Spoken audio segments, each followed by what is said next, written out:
Hey, big fan. Yeah. How you feeling? Good. You're tough. You're getting standing right up and then like talking shit about it. I respect that you like that you're tough. Yeah, I indulge in that type of activity.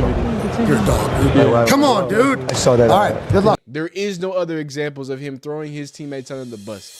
As we get into training camp, I want to speak about the way that the narrative speaks about Shedeur Sanders. And I think one of the biggest names in NFL media, and I said this last time, and y'all got mad. Who else is leading NFL and football media other than Pat McAfee? Please tell me down below. Is it ESPN? Is it Fox? No. Is it Siski and those boys? They do a good podcast. They talk about college football. But no, by numbers and by sheer popularity, Pat McAfee is the leader in modern football entertainment. And his way of depicting Shedeur Sanders, someone who we've talked about a lot, and I think someone who's going to be a large storyline throughout this NFL season, is very important.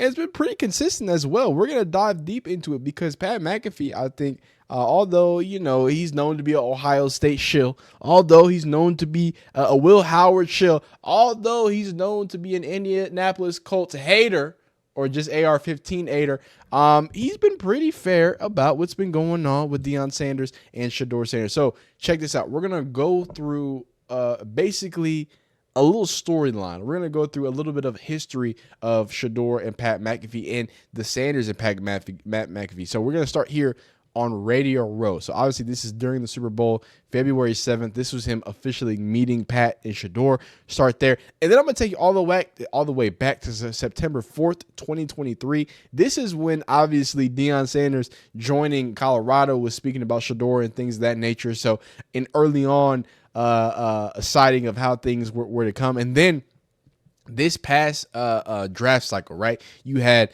things from Dan Orlovsky, you had things from Field Yates, right? And then more recently, you had things from Ian Rappaport, you had things from Ian Rappaport, another Dan Orlovsky, and then even more recently, you had the fact that Pat McAfee was defending Shedeur Sanders from the changing of the narrative from Peter Schrager. So this is going to be more of a sit back and chill type video here. I really appreciate y'all rocking with these. We're going to watch it, comment, watch another one, yap about it, and then go from there, man. Let's hear. Again, this is them meeting. I think I can just show this because this is from Deion Sanders, so I can just show this. Hey, big fan. Yeah. How you feeling? Good. Yeah. You're definitely interesting. Thank you, dude. I definitely got to come on your set one time. We would love to. Yeah. Hey, can't wait to watch where you go, where you head to. You're the man. It'll be legendary, man. It'll be legendary. Hey, you know what? Not talked about. You're a tough. I like that. Thank you. Yeah. Yeah, I have to. Hey, you're tough. You're getting your ass beat standing right up and then like talking shit about it. I respect that you like that you're tough. Yeah, I indulge in that type of activity. You're a dog, dude. Come on, dude. I saw that. All right, good luck. It's been fun to watch. I'll see you soon. Change an entire university. Chains fire, bro. Come on, man. Wait. Time. Hey, two times. Hey. Thank you, Pat. Thanks, Pat McAfee, for saying I changed university. But I want you to remember the HBCU I changed to. Don't get it twisted, son. Don't get it twisted. So, just right off the bat at Radio Row, I want to point out a few things, man. Because I'm a yapper, and I be yapping. The first thing I want to point out is, again, Pat McAfee, that's right here. That's when, you know, the panoramic days I started watching Pat McAfee. So, it's right here to see him and then to see Shedeur Sanders, who I've seen through these past 4 years, kind of, you know, weather the storm and do certain things. I think it's dope to see them come together. I think it's dope to see two people who I think march to the beat of their own drum, get together and kind of recognize that. And then you see how he highlights, hey, the toughness, right? That's something that in all the draft fall and the draft slides and everything else in between, that seemed to get missed. Y'all wanted to sit here and tell me that him wearing chains was a bad problem. Him making tweets was bad. Him having a draft room was entitled and it was terrible.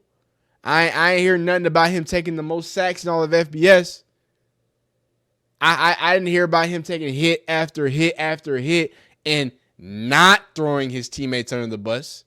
Because every time I ask y'all for proof of him throwing his teammates under the bus, y'all only have one video, and it's Nebraska video, and we've debunked that. So, can you show me two examples Because you can't. There is no other examples of him throwing his teammates under the bus while being the toughest, while also being confident enough to say, hey, Pat McAfee, you respect my toughness. You say I'm a changer of culture. Not just one, two of them.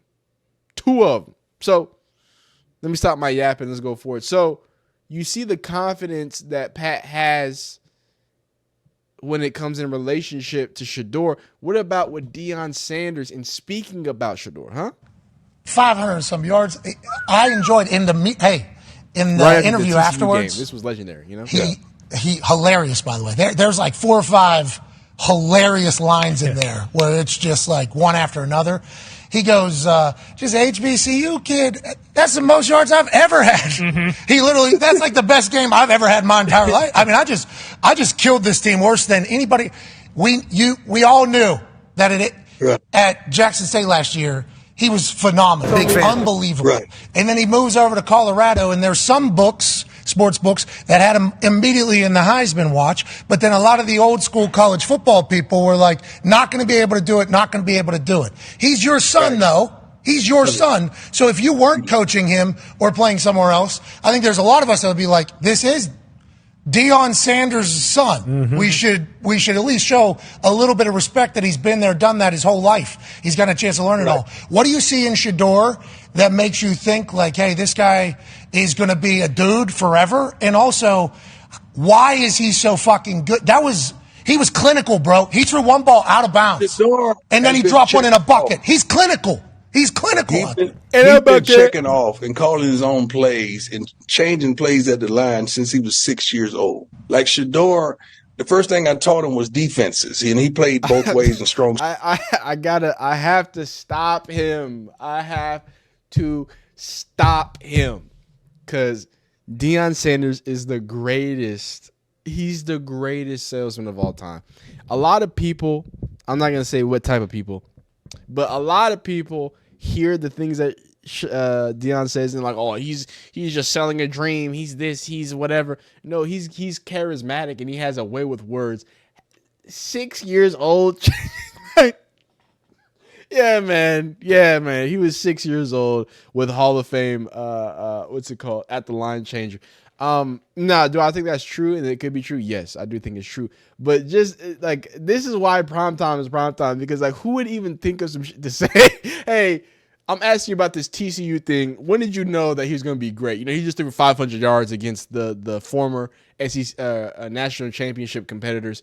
How do you feel? Well, you know, since he just out my balls, he's just been amazing. Like that is like some Talladega Nights elite stuff. Y'all gotta respect this man in the way that he boosts the people. This is awesome. As well, so he understands defenses and the movement, and he understands when the blitz is coming. Like he understands. He's rock steady. He's right there on the line. Never gets too high, never gets too low. I want to end that there because again, I want to get more into, you know, the actual storylines as things were breaking. Because you know, I joked about the salesmanship there, but I do want to speak about the things because in all of these there's funny stuff and then there's true stuff. In the first one, it was the toughness, right? How he, you know, that got overlooked somehow. And then in this video is, you know, I don't know if y'all remember in 2023, it was Brady mode. It was Sanders mode. It was, hey, whenever Shedeur Sanders gets the ball under 2 minutes, y'all better turn the television on, son. Do y'all forget that the Colorado State game? Do y'all forget last year's North Dakota State game? Do you forget Baylor? Did y'all forget that Baylor? I know LeJounte made an amazing catch, but do you forget that Shedeur made the throw and Will Shepherd dropped it? Y'all ain't gonna remember that because LeJounte said, "I don't worry about it. I'm the safety blanket." At 5'10", LeJounte said, "Put the team on my back. Ayo, Shedeur, I'm there." In the rain, rolling left through 50 yards into the end zone. Whatever. Like this. And every quarterback needs to be like that. And some quarterbacks have emotions and some get riled up. You know, it's a good time. You see Patrick Mahomes doing this. You see Tom Brady doing, let's fucking go. You know what I'm saying? So there's a part of or a balance rather of showing emotion, of showing, who you are, but making sure that you can stay even keeled. At the end of the day, you're the leader of men, right? At the quarterback position. And that's something that in all this otherness that we've talked about, Shedeur, if y'all want to talk football, why did y'all not talk about what he does in the final 2 minutes? Why do y'all not talk about the crazy off-platform throws when he needs to make it? Why don't y'all talk about the toughness, the hits he's taking, the fact that he don't complain about the hits he's taking? No one talks about that, but I've seen 1,000 think pieces about his chains. I've seen 1,000 think pieces of he hates his teammates with only one example of an out-of-context clip. So what was Dan Orlovsky saying April 3rd before the draft? So interesting, because if you drop Shedeur, and I don't want to say this to Will Howard because I like Will Howard, you put Shedeur on that. I told you the Will Howard propaganda. You put Shedeur on like Georgia, or you put Shedeur on Alabama, or you put Shedeur on Ole Miss, or you put Shedeur on any of these teams that, him, his dad, and his crew had to build base. They had to build, at 2 schools. They had to build and create. So there's going to be some holes, obviously. Now, granted, they have a lot of talent and skill, but the offensive line at 1 year and then next year and everything like that. So I could see why you would say it'd be a hard read, because it's like the guy seemingly makes plays. The guy was able to rebuild 2 different programs. The guy has the it factor. He's used to the spotlight. But it's like, will he be a guy that'll be able to adjust to an NFL game? I think yes, just strictly because of the relationship. But I could see how NFL teams and you are like, we don't really know because you can always play the game. If this person was on this team, what would happen? But you don't actually get to see it, though. So then it's like, is he making the right decisions in those moments? Because some of the decisions that he's making are out of desperation. Like you say, he's running for his life. Yes. Fascinating on what it is. Yeah, and I would tell you, a guy that I've comped him to is Tua. And so you mentioned the Alabama. If you put him on there, I don't think he's got as much anticipation as Tua. Tua has, one anticipation. But there's nothing about Tua's game that physically is like, oh my goodness, outside of the things that matter, the ball placement, the in rhythm, the layering of throws. I say this all the time. Shedeur consistently makes the right throw, not making every throw. He's not going to wow you athletically. I do know this. He's tough as nails. Yes. I do know that. This dude is tough. I think he's really. Hey, 4,134 yards, 37 touchdowns, and 75.5 QBR. I'm not going to keep going because, again, it's just going to be more of, hey, he's tough. He makes the right decisions. He makes the right throws. I just think it's so important to remember what people were saying on the biggest football platform. That was Dan Orlovsky, right, saying that, look, Shedeur might not have the arm to make all the throws, but he makes the right throws when it matters, and the toughness. Now, let's go to after the draft, April 28th. This is fallout time, right? This is old Ian Rappaport, right? Is it Rappaport or is this Rap? Yeah, this is okay. So this is Ian Rappaport. 2 videos here, 152. And Shedeur. I want to see. Okay, yeah. So we'll do both of these. Now this one speaks on Ian Rappaport's and the whole bad interview situation, and then you have this one, which was something interesting where like, hey, he's saying that he never thought it was a possibility that he can be a 5th round talent. I had several of those conversations with teams about like, all right, how was the meeting? Wasn't great. Like, all right, why? And it's like, well, just didn't come off great. And I'm like, all right, what does that mean? Probably nothing. It's like, I spent a lot of time trying to figure, I'm not just talking about Shedeur. This happens with a lot of different prospects and a lot of different things. Like, these guys are picked apart like never before or since ever. It's only the draft are these things picked apart to this level. And it's very challenging. It sucks in a lot of ways, but teams are making multi-million-dollar investments. So, like, it's on them to find out everything you can. But, like, all the things that were discussed publicly in Tom's article and other places are all the stuff that were being discussed privately as well. And, like, the one thing about Shedeur that I keep coming back to is, like, Deion is awesome, great player, great dude, was a very excellent colleague, worked with him for a long time, and every interaction with him has been great. And honestly, all my interactions with Shedeur, of which there have been several, like, have been really good. Like, Me too. I told you guys, I like to say that. told you that story when we FaceTime. Like, he spent plenty of time talking to my kids on FaceTime. Like, seemed like an awesome guy. The advice he got, I don't think was good. Yeah, I wonder if he thought it was confidence he was showing. That's why I wish that report would have came out a little earlier. So then maybe we can correct course a little bit, and maybe there's a chance to call and say, "Hey, I did not mean to come across that way," but instead we're sitting on stories. We're sitting on stories. I didn't know this is what you journalists do. It's unbelievable. So maybe this is a great learning lesson too for this entire process. And once again, in building, anything can happen as long as you're in there. As long as you're in there. And then, of course, the idea of Shedeur being a fifth rounder from NFL insider Ian Rappaport. Fourth thing is like, yes, there were some players who fell. There were some players who, D-Butt mentioned Will Johnson. I mean, that's a pretty good example of a guy who is super talented and just based on the way he plays should absolutely have been like a middle first-round pick. The knee injury, which has the potential to significantly sort of limit his career, that played a part. Now, it doesn't have to. Miles Jack had a similar thing, and he played 7 years, which is a great career. Everyone would be happy with a 7-year career. But teams didn't feel like they could take the risk until, the second round, and that's why he fell. The Shedeur thing is different. Like, I have a lot of conversations leading up to the draft. I talk to every team. I get a lot of intel. I feel like I prepare myself for every freaking thing that could possibly happen. Like, that is what I do for the month before the draft. I spend the entire time on the phone. And it never crossed my mind that Shedeur Sanders could be a fifth-round pick. It was not in the realm of possibility. So, like, to me, all-time draft stories, like, this is one of them. Yeah, I think so. Fifth round is a crazy drop. Crazy. And again, I just want to make sure y'all know, because I'll probably be traveling when you watch this video again. I know I might look tired.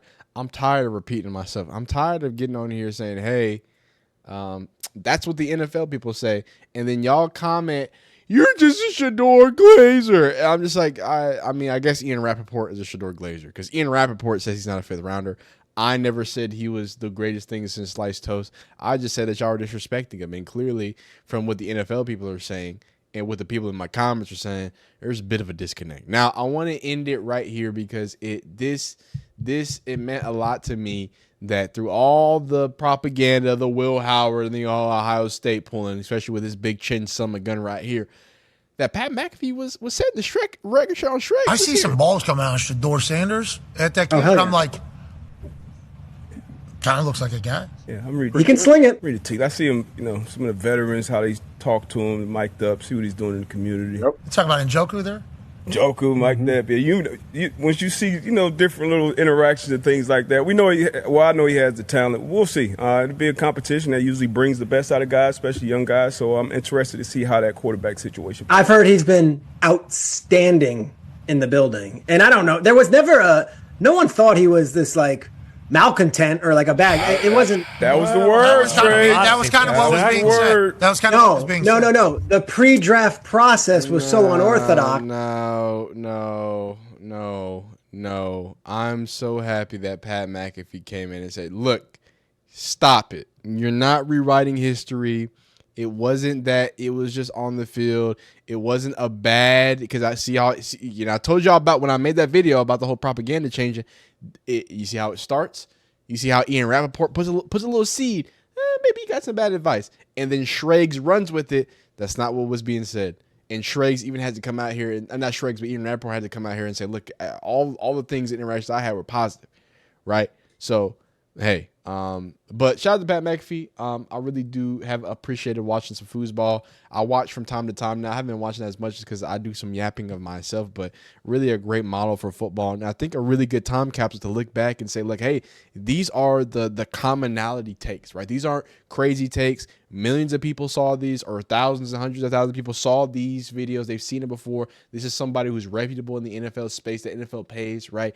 These were the things that were being said with Pat McAfee, and the consistency is great. The fact that Pat McAfee clearly has a respect for the Sanders family is great. And I think even more importantly is that he's finding his home. He's finding his way. And although there could be some propagandized things going on, although some things that are going on there, it's good to know that the biggest name in the football media, Pat McAfee, seemingly wants to keep things and shoot it straight for Shedeur. I think that's important as you go on in your long NFL career. But you let me know how you feel about these videos, about this storyline, about how things played out. Do you remember these things? Did you watch Pat McAfee?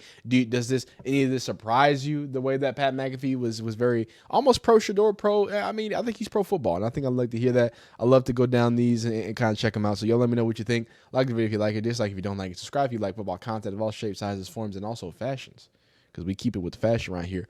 Continue being great, man. We'll see you next time. Peace. Yeah.